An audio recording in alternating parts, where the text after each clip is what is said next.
Hello everyone, AmyR here with Prairie Paper and Ink. Another Slimline card. There is glitter and splatter and bling and all the fun things. So, I started off with some Ranger Distress watercolor paper here. And I trimmed down a piece to, well, it's larger than I'm going to need because I'm actually going to tape it down. So it's roughly like, I don't know, I guess I'll see when I've got it on here. It's about 3 3/4, something like that. By whatever, it doesn't matter. Because the top I'm going to trim down as well. I just wanted it to be slightly wider than my Slimline card. And then as long as it's at least, 6.5 inches high to use this background with. And the background I'm using is the Simon Says Stamp Out to Sea background. I showed this in, can't remember if this is the Crafty Hugs release or the Send, I forget. I'll have links to it, like I always do. So I used my anti-static powder tool on the watercolor paper. I've removed that black foam pad from my MISTI because this is a cling, red rubber cling background stamp. And then I was stamping the image with clear embossing ink, and I stamped it a couple times to make sure, because this has a lot of, detail to it. I coated it with detail white embossing powder, melted it with my heat tool. Always when I'm heat embossing, but especially when I'm doing white on white, I have to tilt it back and forth, make sure everything's glossy. If there's any dull areas, hit that with heat tool, make sure they're melted. And then the mermaid tails, I had to put the black foam pad back in my MISTI because I'm using clear stamps now. Originally, I was going to white heat emboss them, but then right like in the nick of time, I was like, ooh, these would look pretty with gold heat embossing. So that's what I did. So I've got both tails from the Be a Mermaid stamp set. Same thing. Anti-static powder tool. Going to stamp these images with clear embossing ink. Stamped them a couple times to make sure I got all the detail. And then I'm going to coat these with Simon's gold embossing powder. So coated these with the gold, tapped off the excess, and same thing, melted these with my heat tool. Much easier with this because I can actually see what I'm doing. So melted this with my heat tool. So I've got these pretty gold mermaid tails. Funny thing is like I'm drawn to these sort of images, the mermaids and all that, but I'm not like into it, if that makes sense. Some people are very much into like mermaids and dolphins and all that sort of thing. And I'm just kind of like, oh, but then the minute I start creating with it and creating cards with anything like mermaid themed, I love it. Like I loved making this card. I had so much fun. My next video is going to be using these images because as I was creating it, my mind was like whirring with more possibilities. So stay tuned. I'm going to have another one coming like right after this. I just have to get the footage from this one off my computer before I can do the next one. So anywho, I actually taped this down. I always tell people like this is the best way to go is tape down your watercolor paper. It helps prevent warping. I just don't follow my own advice most of the time, but it literally makes a difference. And you'll see this time when I pull the background off and when I'm done, it's not all warped like everything else usually is. See my last video with all the flowers and how warped all the pieces were. Anyway, I taped everything down to a hardboard with painter's tape. And then for the background, I started by just getting it wet with just my little flat brush and some clean water. And then for the watercoloring, I'm using my Prima Tropicals palette. Most of the time I reach for the Classics palette that's more just your basic, pink, orange, yellow, green, blue, purple. And I've always said that the Classics palette's like my favorite, but I wanted to go more like jewel toned with this card. So I pulled out the Tropicals palette and I love it. I've used this palette before. I forget on what, but I could tell from all the like mess on the palette. I've used it before and I don't know why I haven't been using it the whole time. These colors, oi. So anyway, I'm just using my little like Nouveau, my little cheapy Nouveau paintbrushes for this. And I mixed one of the kind of green colors and the blue color in the palette to create this like kind of turquoisey, color. And then just painted it on. Nothing fancy. I just kind of wanted like darker color towards like the very like inside of each wave, I guess. And then just to go lighter. Not doing anything fancy. It's going to get covered in splatter anyway. Because like I said, splatter. So while it's still wet, like it depends on the look you're going for. When I do splatter, a lot of times I'll say you want everything to be dry. Because if you want that splatter in the definition and not for it to blend into everything, let everything dry first. In this case, I wanted the background to still be wet when I added the splatter because I wanted it to kind of move around and not be perfect in the sense. I don't know how else to explain it. But the background is still wet, and I heavily splattered on my Perfect Pearl powder that I have mixed with water.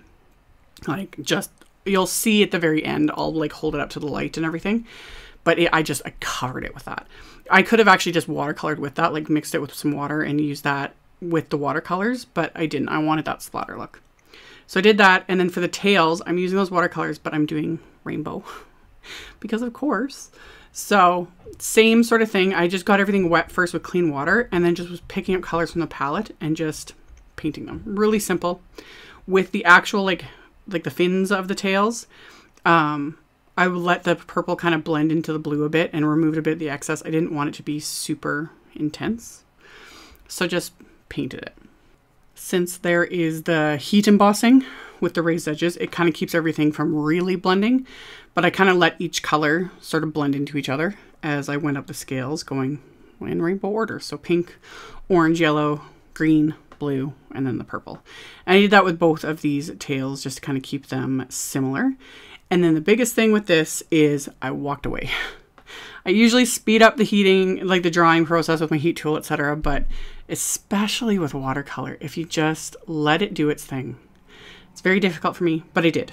Sped it up in editing, but I walked away and just let it dry naturally. So here it is completely dry. And then I decided to add bling.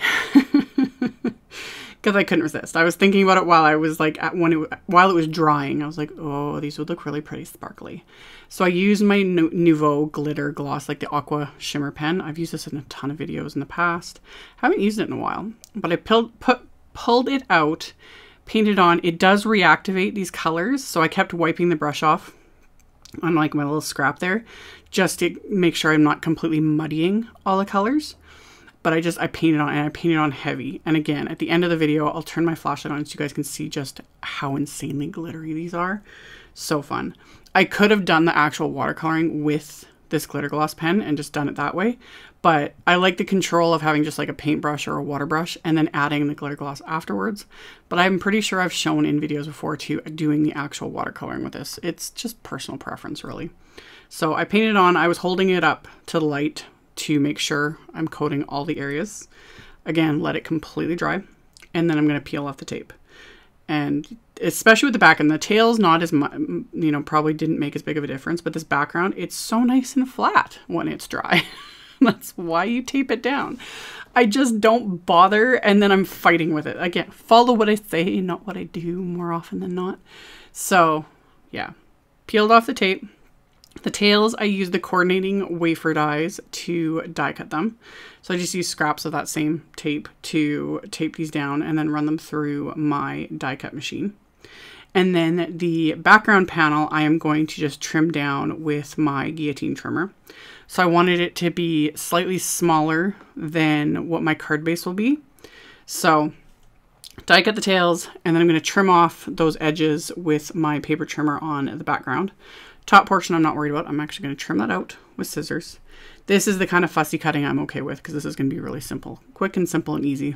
Just how I like it. So trim down this background to roughly 3 1/4 inches wide, something like that.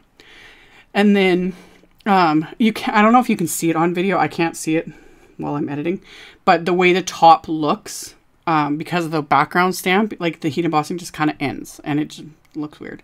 But from the beginning, I was planning on trimming this out. So that's what I did. I'm just trimming out like basically the top finished row of waves, if that makes sense. So I just trim right up against the heat embossing. And then that is perfect and good to go. So I've got my waves, and then I had a scrap of like light purple cardstock just in my stash. So I pulled that out, and I'm going to white heat emboss the Be a Mermaid sentiment onto that. Same thing, anti-static powder tool, stamped the sentiment a few times, coated it with the detail white embossing powder, melted it. This actually has a coordinating die in that set, so I'm going to die cut this one as well. Just tape it down with that painter's tape again, and then die cut it. And then for the remaining portion of the sentiment, I'm actually going to stamp it right onto the card base. My card base is Simon's heavyweight white cardstock. It was 7 inches by 8.5. Scored at 3.5, so this will be a 3.5 inch by 8.5 inch slimline card. I use my anti-static powder tool, and this little sentiment, I'm going to use that gold embossing powder. So this kind of just worked out, having the gold for the tails and then the gold for the sentiment. So I stamped it, heat embossed it with the detailed gold embossing powder. And then I am actually going to do some masking. I talked about this in my last video, how it's like, I don't like doing masking. And then I did it for this one. But this is a lot simpler. These are simple masks to cut out. So I have this Eclipse masking paper roll. The last time I used this was forever ago, but I remember mentioning that I've had this roll, I'm not joking, for over 10 years. I'll link to the roll. It's actually available. It was one of those things that came available. It was like such an expensive tool back in the day, like 10 years ago. This was still, the price hasn't increased. It's about $20 for this roll. Again, I've had it for over a decade. I will link though to other options. Like there's some Simon Says Stamp like masking paper sheets. Gina K Designs also has masking paper sheets. Same idea. They're basically just nice, really thin masking paper that has like basically like the Post-it note kind of sticky all across the back of it. So they're amazing for masking. So whatever you choose to use, whether it's a roll like this or the masking paper sheets, whatever, they're great for masking. I don't do masking very often because I just can't be bothered and I don't like the fussy cutting. These were super simple. So I did both tails, even though I'm only going to use one, but I thought it's just nice to have. I'm going to keep them in the packaging with the stamps. So then the next time I go to use this, I've got masks cut out if I want them. And I usually can get several uses out of a mask before they have to be discarded. So I trim these out. I trim, when I'm doing masking, I trim right on the line, like almost inside the line. And I just use my little detail cutting scissors. So I've got my little masks cut, and then I'm going to use the large tail, and I'm using that on the inside of my card here. I have it lined up on my MISTI, and I'm actually going to ink this up with several Distress Oxide inks. I wanted to kind of continue the rainbow theme. So I started with mustard seed, and it's hard to show when I'm filming straight down like this, but I'm holding the ink pad on an angle, and I'm using just the very edge of the ink pad. So I started with mustard seed, I added a bit of Mermaid Lagoon and some picked raspberry, and I overlapped all those colors. So I'm going to get rainbows with those three colors. And then I used wilted violet on the end of the tail, lightly sprayed it with water, just one light mist, and I have a rainbow mermaid tail, and it makes me happy. So did that. I'm going to mask it off so that I can stamp the waves. I'm actually going to use just the little wave image in the stamp set. And I actually put this on an acrylic block. I've had this for years, this long, random, narrow one. I'll link to a similar one. They're nice to have on hand. Like, we use our MISTIs like 99% of the time, but it's always nice to have some acrylic blocks on hand for stuff like this. And I should have taken it out of the MISTI and ended up like kind of smearing it here and there a little bit, but I was fine with it, you know? It's waves. They're not supposed to be perfect anyway. But stamped it several times with peacock feathers, Distress Oxide ink, and removed my mask. And that was it. So I really loved how that rainbow tail turned out. So I pulled out a Slimline envelope. This is one of Simon's open-end Slimline envelopes. And I'm going to do the exact same thing on the envelope. Again, stamping, when I do the envelopes, when it's Slimline, I do the stamping in like landscape orientation, even though the card is in portrait orientation.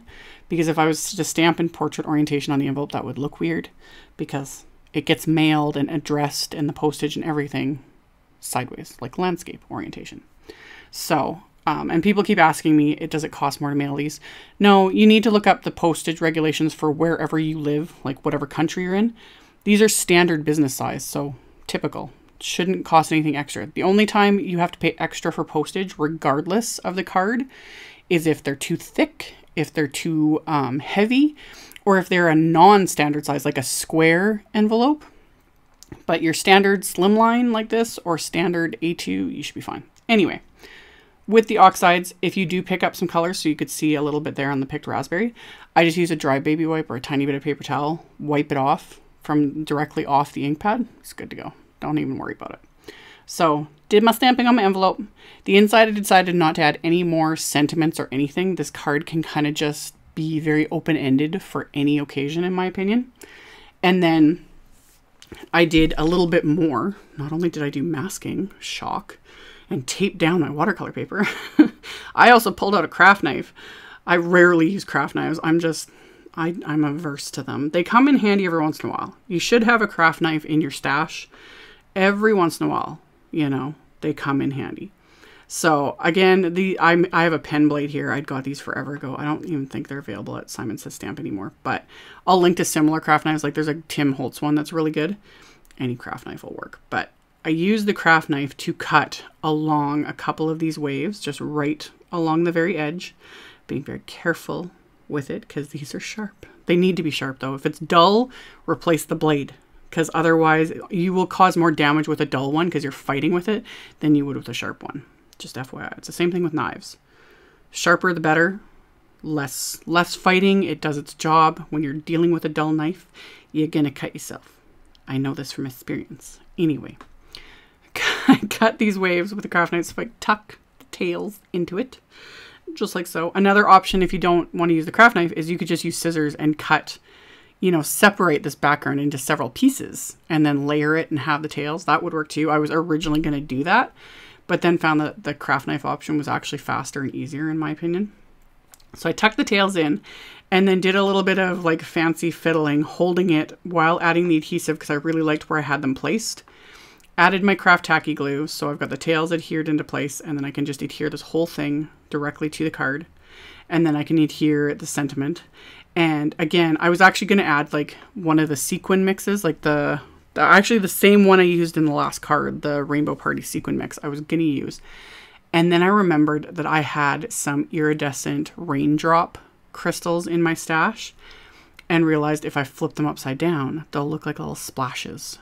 And then I was like patting myself on the back because, you know, sometimes things just start coming together. So this just made me happy. It was like, oh, it's like the trifecta of bling. I've got the perfect pearl powder splatter. I've got the clear glitter gloss on the tails. And then I've got actual bling. And I'm just super happy. So I have a bunch of Studio Claudia embellishments here. I have the iridescent raindrops, the tiny bubbles that's in the middle container, and then the normal size like mix of bubbles. So used all of them, of course, and sprinkled them throughout this entire card. Once I was happy with how I had them placed, I'm going to adhere these into place with the craft tacky glue and just using my Studio Claudia embellishment wand, one of my all-time favorite tools. So placed all these where I wanted them, adhered them down. Once these are adhered, this card is complete and the envelope's complete and it's rainbow and sparkly and just makes me happy. So like I said, I'm going to turn on the flashlight on my phone so you guys can see how shimmery and sparkly this is. You can kind of see the perfect pearl shimmer, but the actual sparkle, now you can see it. It's so pretty. Love it. So I've got shimmer and sparkle and bling and all the good things. So hope you guys enjoyed this video and my ramblingness. I will have links to everything in the description box below the video, as well as a few links to like the masking papers, like some options. And yeah, you can check that out below. I'll have a link to my blog post, the pictures on my blog, all that stuff.